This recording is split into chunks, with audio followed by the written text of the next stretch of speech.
Selamat datang di channel Balai Kambang TV. Semoga hari ini membawa keselamatan dan kelimpahan rezeki bagi kita semua. Amin. Ciri-ciri orang yang mempunyai perewangan pesugihan. Nah, ini terutama pesugihan hitam. Jadi pesugihan yang tidak wajar, yang mengabdi kepada jin setan beriprayangan demit dan segala macam.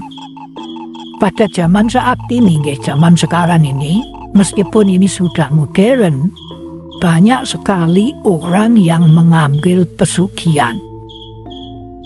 Jadi ini bukan karena usahanya, kemudian menggantungkan rezekinya kepada Tuhan yang Maha Kuasa Allah Subhanahu wa Ta'ala, itu tidak.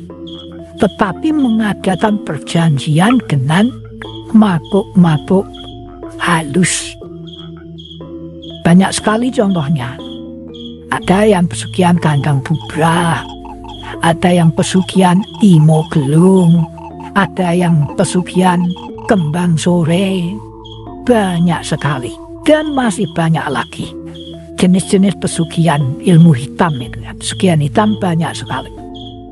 Di sini kita tidak bermaksud untuk agar kita itu suudon kepada orang lain, itu tidak. Tetapi setidak-tidaknya kita tahu orang ini benar-benar kerjaannya atau karena mengadakan perjanjian dengan makhluk gaib supaya menjadi lebih kaya. Itu ada ciri-ciri tertentu orangnya. Nah, jenengan titeni. Jadi ini termasuk juga ilmu titen.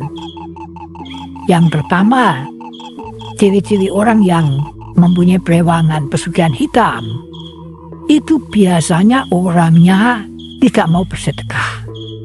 Sama sekali tidak mau. Karena apa? Nanti kalau bersedekah, perewangannya nanti tidak kerasan. Tugasnya perewangan itu tadi menyesatkan orang supaya jauh dari Tuhannya. Kan begitu. Jadi tidak mau bersedekah orangnya. Sedikit pun tidak mau. Itu ciri yang pertama. Kemudian ciri yang nomor dua, biasanya orangnya juga tidak mau beribadah. Ini agama apapun dan kepercayaan apapun, tidak mau. Karena apa? Ya, menggantungkan kepada makhluk gaib tadi. Sudah tidak percaya bahwa semua rezeki, semua yang dia miliki itu dari Tuhan, itu tidak percaya. Karena memang hidupnya sudah diabdikan kepada makhluk gaib itu tadi yang bisa memberikan kekayaan kepada dirinya. Jadi memang ada ikatan tertentu, ada perjanjian tertentu. Ini tidak mau beribadah orangnya. Apalagi menjalankan ritual-ritual keagamaan, sama sekali tidak mau. Kemudian ciri yang nomor tiga, orang yang mempunyai perewangan pesugihan hitam, itu cenderung orangnya juga tidak mau bersosialisasi dengan orang lain. Atau tidak mau bersosialisasi dengan masyarakat. Karena apa? Dia takut nanti kalau kumpul dengan masyarakat banyak, dan di situ ada yang mempunyai keilmuan atau mempunyai spiritual tinggi yang hidupnya itu dekat dengan Tuhan, nanti juga tidak kerasan. Perewangannya tidak akan kerasan. Makanya apa? Dia lebih suka menyendiri. Nah, supaya apa? Awet itu tadi. Perewangannya itu awet ikut dia. Agar kekayaannya dia tetap. Nah, biasanya ketika dalam keadaan sendiri itu tadi, hal-hal yang dilakukan juga hal-hal yang sifatnya aneh. Ritual-ritual yang mereka lakukan ini biasanya ritual-ritual yang juga menyimpang dari aturan agama. Ini jelas. Kadang-kadang menggunakan darah. Nah, ritual-ritualnya semacam itu. Kadang menggunakan hewan-hewan tertentu yang kadang dibunuh tetapi tidak disembelih. kadang-kadang hanya ditekuk kepalanya saja, kadang-kadang ada yang kakinya hanya dipatahkan begitu, ada. Kemudian ada yang di kamarnya itu ada persembahan ya. Kalau dengan Nyi Blorong itu ada kamar khusus biasanya, dan di situ dia akan kalau pas malam-malam tertentu ini ada ritual untuk mengundang Nyi Blorong supaya tidur di situ atau melayani Nyi Blorong itu ada. Nah ini cirinya ini. Kemudian ciri selanjutnya, biasanya kalau bepergian panjenengan lihat, setiap mau menjelang maghrib biasanya ya, itu pergi orangnya. Jadi kalau keluar ini malam, dan keluarnya itu biasanya sebelum maghrib. Jadi pas hampir menjelang maghrib itu keluar dari rumah. Tujuannya sama, supaya tidak terlalu banyak orang yang tahu. Dan dilakukan ketika malam itu tadi, dia menyingkir. Ketika malam tadi dia mau kumul-kumul dengan orang tanya.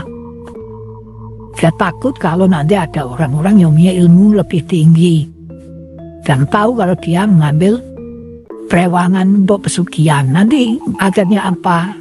Otomatis kalau energinya besar, orang yang punya spiritual tinggi itu tadi dan ketemu dengan dia, maka akan pergi juga perewangannya.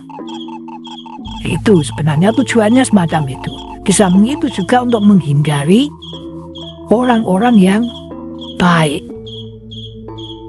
Karena apa, kalau dia itu ketemu orang-orang baik yang hatinya tulus suci, ya, ini benturan, energinya benturan.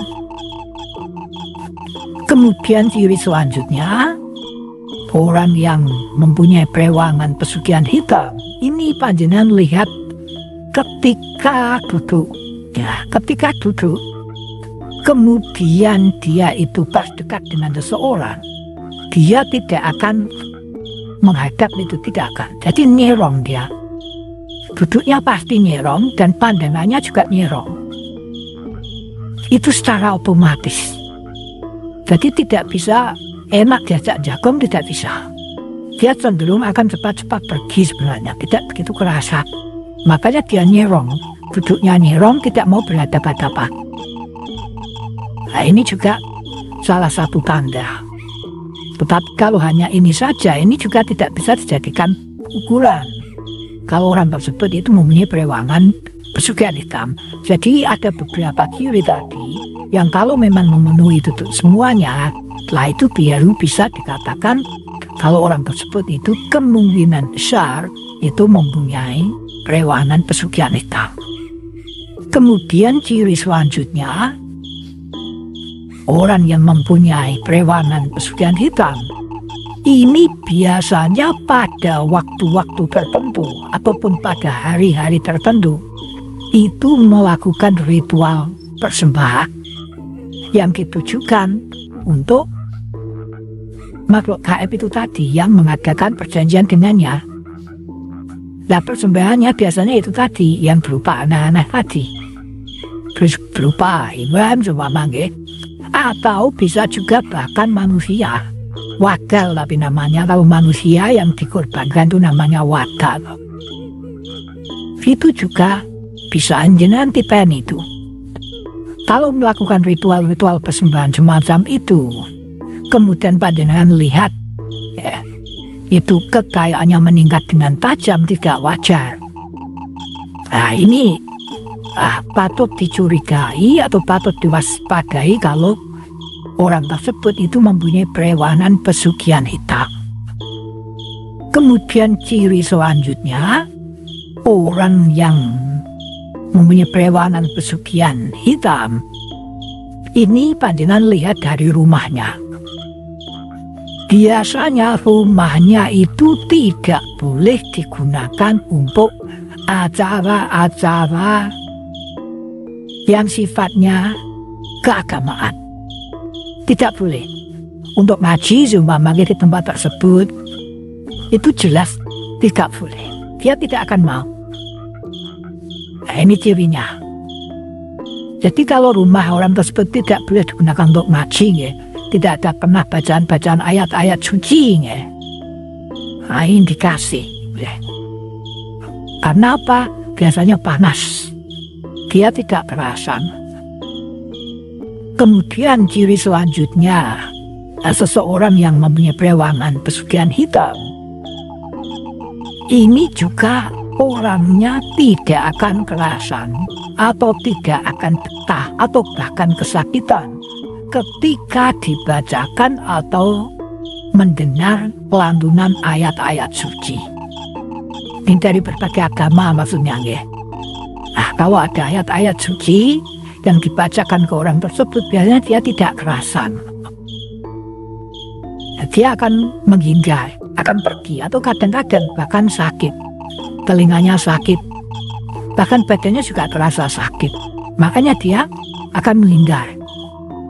Nah, ini ciri yang mencolok kalau orang tersebut mempunyai perawanan pesugihan hitam.